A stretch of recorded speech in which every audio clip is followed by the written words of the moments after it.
Film की शुरुआत वर्ष 2078 में वॉशिंगटन डीसी में होती है, जहां एक CIA ऑपरेटिव स्नो से सीक्रेट सर्विस डायरेक्टर स्कॉट लैंगरल पूछताछ कर रहे हैं। डायरेक्टर जानना चाहते हैं कि पिछली रात कर्नल फ्रैंक के साथ कमरे में क्या हुआ था। हालांकि स्नो मजाकिया अंदाज में जवाब देता रहता है, जिसके कारण उसे एक अधिकारी से कई घूंसे खाने पड़ते हैं। कई बार सहने के बाद स्नो आखिरकार पिछली शाम की घटनाओं का खुलासा करता है। जैसा कि वह बताता है, हम फ्लैशबैक में चले जाते हैं। स्नो वर्तमान में एक अज्ञात हमलावर के साथ लड़ाई में है। उनका भयंकर झगड़ा तब तक जारी रहता है जब तक स्नो एक पिस्तौल नहीं पकड़ लेता और हमलावर को मार नहीं देता। कुछ क्षण बाद उसे अपने दोस्त मेस से एक संकट कॉल आती है, जो उसे सूचित करता है कि उसके साथ धोखा हुआ है और उसे तुरंत जगह छोड़ने का आग्रह करता है। स्नो को अभी भी मरते हुए कर्नल से बात करने में कुछ समय लगता है, जो उसे एक ब्रीफकेस और एक लाइटर सुरक्षित रखने के लिए कहता है। कर्नल के मरने के बाद स्नो ब्रीफकेस पकड़ता है और बाहर निकल जाता है। इसके तुरंत बाद वह एक सशस्त्र पुलिस बल द्वारा घात लगाकर हमला करता है,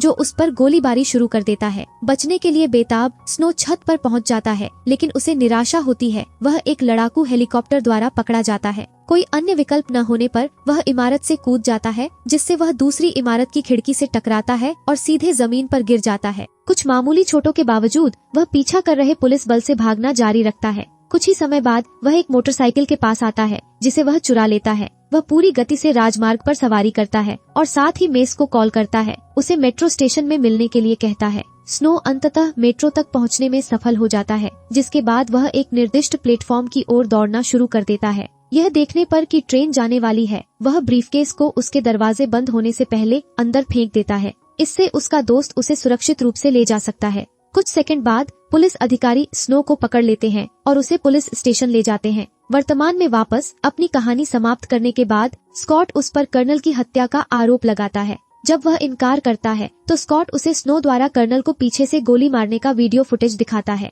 हमारा हीरो दावा करता है कि फुटेज फर्जी है, लेकिन स्कॉट उस पर विश्वास नहीं करता। थोड़ी देर बाद स्नो का दोस्त और साथी एजेंट हैरी शॉ आता है और स्कॉट की जगह लेता है और आगे की पूछताछ करता है। स्नो उस पर भरोसा करता है, इसलिए वह चुपके से उसे अपने परिचित मेस के बारे में बताता है, जिसके पास चोरी के रहस्यों वाला ब्रीफकेस है। इस बीच मेस ट्रेन से उतर जाता है और ब्रीफकेस को स्टेशन के एक लॉकर में छिपा देता है। इस दौरान वह चाबी कार्ड भूल जाता है, जिसे जल्द ही एक पुलिस वाले को मिल जाता है। जैसे ही अधिकारी उसे इसे वापस करने के लिए बुलाता है, मेस चिंतित हो जाता है और जल्दी से चलने लगता है। इस प्रक्रिया में वह गलती से एक राहगीर से टकरा जाता है, जिससे उसकी बंदूक फर्श पर गिर जाती है और पुलिस वाले को चोट लग जाती है। यह अनजाने में हुआ हंगामा तुरंत अन्य अधिकारियों को सचेत कर देता है, जो फिर मेस को भी पकड़ लेते हैं। अगले दृश्य में हमें राष्ट्रपति की बेटी से मिलवाया जाता है, एमिली वॉर्नॉक, जो अपने अंगरक्षक हॉक और अपनी सहयोगी कैथरीन के साथ कक्षा में उड़ते हुए अंतरिक्ष यान में है। वर्तमान में वह जेल वार्डन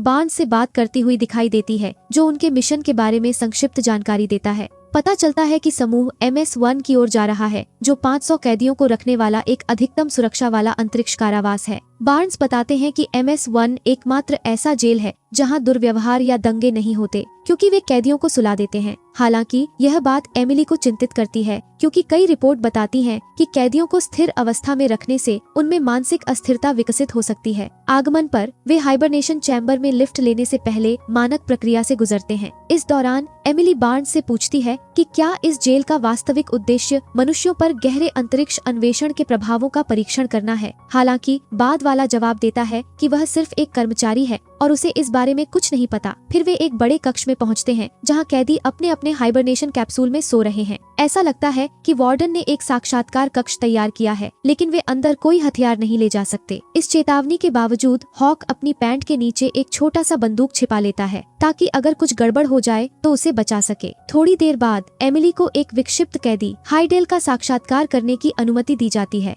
कांच के कमरे के दूसरी तरफ बैठकर वह उसकी मानसिक स्थिरता का विश्लेषण करने के लिए उससे कुछ सवाल पूछने की कोशिश करती है, लेकिन बाद वाला इसे गंभीरता से नहीं लेता। इससे हॉक को गुस्सा आता है, जो फिर उसके सिर को मेज पर धकेलता है, उसे सवाल का सही जवाब देने का आदेश देता है। हाइडेल इस मौके का इस्तेमाल अंगरक्षक की पैंट से बंदूक चुराने के लिए करता है और बेतरतीब दिशाओं में गोली चलाता है। इससे एक विस्फोट होता है, जिससे कमरे में मौजूद सभी गार्ड बेहोश हो जाते हैं। इसके बाद हाइडेल अपनी जंजीरों को गोली मारता है और खुद को कैद से मुक्त कर लेता है। एमिली घबरा जाती है और भागने की कोशिश करती है, लेकिन दुर्भाग्य से उसके पैर में गोली लग जाती है। इसके बाद हाइडेल कंट्रोल रूम में प्रवेश करता है और एक वैज्ञानिक को सभी कैप्सूल अनलॉक करने की धमकी देता है। अपनी जान के लिए डरे हुए वैज्ञानिक उसके आदेश का पालन करता है, लेकिन फिर भी वह मारा जाता है। इसके बाद कैदी अपने कैप्सूल से बाहर निकलते हैं और गार्ड पर हमला करना शुरू कर देते हैं, जिससे दंगा शुरू हो जाता है। कैदियों में से एक हाइडेल का बड़ा भाई है, इलेक्स, जो कैदियों के समूह का नेतृत्व करता है।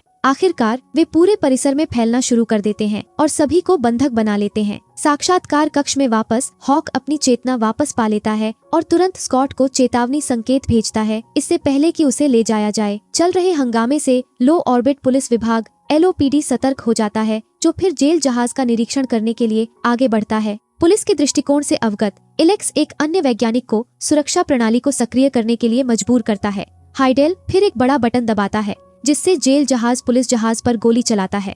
पृथ्वी पर हैरी और स्कॉट राष्ट्रपति जेफ वॉर्नॉक को बताते हैं कि MS-1 में क्या हो रहा है। स्कॉट ने फिर प्रस्ताव रखा कि वे स्थिति को संभालने के लिए एक विशेष बल तैनात करें, लेकिन हैरी ने कहा कि इससे बंधकों की जान खतरे में पड़ जाएगी। इसके बजाय वह एक वैकल्पिक योजना पेश करता है, राष्ट्रपति की बेटी को बचाने के लिए एक व्यक्ति को एक विशेष आदेश के साथ भेजना। चुना गया व्यक्ति कोई और नहीं बल्कि स्नो है। हमारा नायक शुरू में जाने से मना कर देता है क्योंकि मिशन बहुत खतरनाक है, लेकिन जब उसे पता चलता है कि मेस भी MS-1 पर है तो वह अपना मन बदल लेता है। अगले दृश्य में स्नो, हैरी और स्कॉट एक अंतरिक्ष यान में सवार होते हैं और अपने मिशन के लिए निकल पड़ते हैं। अपने रास्ते में स्नो को लेवल 5 पर एक एस्केप पॉड के बारे में बताया जाता है, जो उन्हें जेल के जहाज से बाहर निकालेगा। उसे कुछ विस्फोटक और एक नक्शा भी सौंपा जाता है। कई घंटों के बाद तीनों LOPD पहुंचते हैं। एक अधिकारी उन्हें सूचित करता है कि इलेक्स ने एक वार्ताकार की मांग की है। यह सुनकर स्कॉट को एक विचार आता है। चूंकि कैदियों को नहीं पता कि एमिली राष्ट्रपति की बेटी है, इसलिए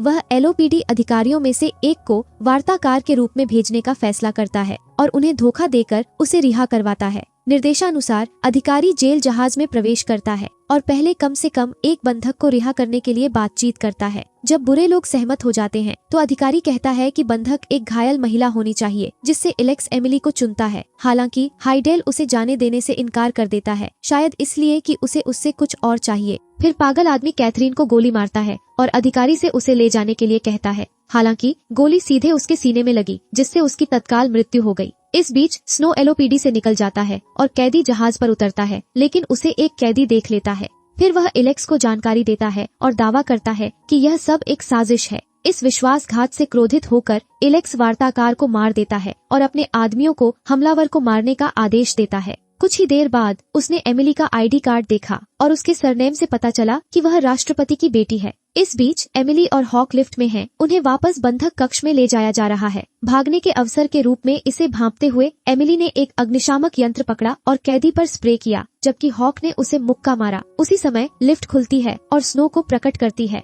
उसे एक हमलावर के रूप में पहचानते हुए कैदी उस पर हमला करना शुरू कर देता है, जबकि एमिली और उसका अंगरक्षक घटनास्थल से भाग जाते हैं। थोड़ी देर तक संघर्ष करने के बावजूद स्नो विस्फोटक से कैदी का सिर उड़ाने में सफल हो जाती है। इस बीच एमिली और हॉक एक सुरक्षित कमरे में छिप जाते हैं और बचाव दल के आने का इंतजार करते हैं। हालांकि एक समस्या है, ऑक्सीजन की आपूर्ति सीमित है। कुछ समय बाद इलेक्स और उसके आदमी उन्हें सुरक्षित कमरे में खोज लेते हैं। अपराध मालिक अपने एक आदमी से दरवाजा खोलने के लिए एक इंजीनियर लाने के लिए कहता है। एक बुजुर्ग इंजीनियर को वहां लाया जाता है, लेकिन वह इतना डरा हुआ है कि वह दरवाजा खोलने में विफल रहता है। नतीजतन इलेक्स दूसरे इंजीनियर को बुलाने से पहले उसे बेरहमी से गोली मार देता है। दूसरी तरफ हैरी गुप्त मार्गों से स्नो को एमिली के कमरे की ओर ले जाता है। रास्ते में वह एक मरोड़ प्रणाली के पास आता है जो गुरुत्वाकर्षण बनाता है, लेकिन इससे पहले कि वह उसमें कूद सके, कैदियों में से एक उसे देख लेता है और हमला कर देता है। फिर दोनों हवा में तैरते हुए लड़ते हैं। हाइडेल, जो नियंत्रण कक्ष में है, यह देखता है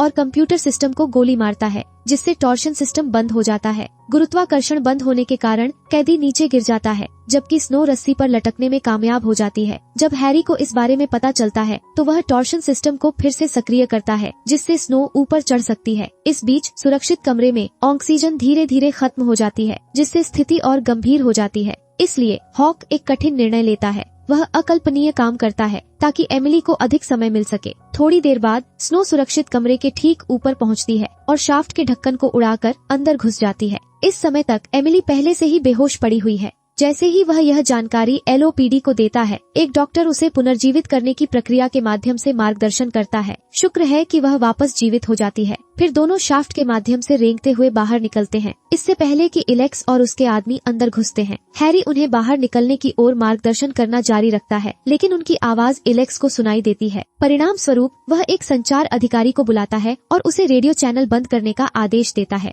अब जबकि स्नो और एमिली को रास्ते के बारे में कोई जानकारी नहीं है, वे गलत मोड़ लेते हैं, जिसके कारण वे छत से गिरकर एक कमरे में पहुंच जाते हैं। इस झटके के बावजूद वे एक अस्पताल पहुंचते हैं, जहां स्नो अपने पैर की चोट का इलाज कराती है। इस दौरान एमिली अन्य बंधकों के बारे में पूछती है, जिस पर स्नो जवाब देता है कि वह उसे बचाने के लिए यहाँ है। फिर दोनों बाहर निकलने वाले कमरे की तलाश जारी रखते हैं। वे जल्द ही एक आपूर्ति कक्ष में पहुंच जाते हैं, जहां स्नो उसे पहनने के लिए एक कैदी की वर्दी देती है। इसके अलावा वह उसके सुंदर बाल काटता है और उसे रंग देता है ताकि वह कैदी की तरह दिखे। अगले दृश्य में एलेक्स स्कॉट से बात करते हुए दिखाई देता है। दावा करता है कि उसे अब जहाज पर राष्ट्रपति की बेटी के बारे में पता चल गया है। फिर वह उसे धमकी देता है कि अगर वे उनकी मांगें पूरी नहीं करते हैं तो वह उसे नुकसान पहुंचाएगा। यह समाचार प्राप्त करने पर राष्ट्रपति तत्काल LOPD में पहुंचते हैं। दूसरी ओर स्नो और एमिली, जो अब भेष बदल चुके हैं, हाइबरनेशन चैम्बर में प्रवेश करते हैं और मेस की तलाश में अन्य कैदियों के बीच चलते हैं। उन्हें जल्द ही टैटू वाले कैदियों में से एक द्वारा रोका जाता है, जो पासवर्ड मांगता है। वे स्पष्ट रूप से अनजान हैं, इसलिए स्नो भागने से पहले उस आदमी को सिर पर मारता है। वे एक डिब्बे में भागते हैं, जहां उन्हें मेस मिलता है और उनके पीछे दरवाजा बंद कर देता है। स्नो अपने दोस्त को गले लगाता है, लेकिन उसकी खुशी अल्पकालिक होती है, क्योंकि मेस को स्टैसिस के कारण मनोभ्रंश से पीड़ित होने का पता चलता है। स्नो उससे ब्रीफकेस के बारे में पूछने की कोशिश करता है, लेकिन कोई फायदा नहीं होता। इसके तुरंत बाद कैदी बाहर से दरवाजे को ड्रिल करना शुरू कर देते हैं, इसलिए तीनों वहां से भाग जाते हैं। इस समय MS-1 अपना नियंत्रण खोने लगता है और अंतर्राष्ट्रीय अंतरिक्ष स्टेशन से टकराता है। टक्कर के कारण पतवार में दरार आ जाती है, जिससे मेस दूसरों से अलग हो जाता है। स्नो उसे पैनिक बटन दबाने के लिए कहता है, लेकिन मेस समझ नहीं पाता। दुर्भाग्य से समय समाप्त हो जाता है और बेचारा आदमी ठंड से मर जाता है। इसके बाद स्नो अंततः एमिली को एस्केप पॉड में ले आता है, लेकिन उसे पता चलता है कि इसमें सिर्फ एक सीट है। यह महसूस करते हुए कि उसे यहाँ मरने के लिए भेजा गया है, वह एमिली को उसके रास्ते पर भेज देता है, एक झूठा वादा करते हुए कि वह अगले पॉड में उसका पीछा करेगा। हालांकि वह पॉड को उसके बिना लॉन्च करने देती है, क्योंकि वह अभी भी बंधकों को बचाना चाहती है। उसे लगता है कि जब तक वह जहाज पर नहीं पहुंच जाती, उसके पिता किसी भी हमले को अधिकृत नहीं करेंगे। तभी हाइडेल जहाज की स्क्रीन पर दिखाई देता है और धमकी देता है कि अगर एमिली ने अपना स्थान नहीं बताया तो वह सभी बंधकों को मार देगा। चिंतित होकर वह उसकी बात मान लेती है, लेकिन वह उन्हें मार देता है। फिर स्नो उसे ले जाता है और वे एक लैब रूम में पहुंचते हैं। वहां इस बात के सबूत मिलते हैं कि कैदियों को वास्तव में अवैध रूप से परीक्षण विषयों के रूप में इस्तेमाल किया जा रहा था। इससे पहले कि दोनों अपने अगले कदम की योजना बना पाते, एलेक्स और उसके आदमियों ने उन पर हमला कर दिया। स्नो उनसे लड़ने की कोशिश करता है, लेकिन उसे गोली लग जाती है, जिससे वह शाफ्ट में गिर जाता है। एलेक्स फिर एमिली को वापस कंट्रोल रूम में ले जाता है, जहां उसे पता चलता है कि उसके अधीर भाई ने सभी बंधकों को मार दिया है। अब जबकि उनके पास बातचीत करने के लिए केवल एमिली है, एलेक्स LOPD से संपर्क करता है और राष्ट्रपति को धमकी देता है कि अगर उन्हें रिहा नहीं किया गया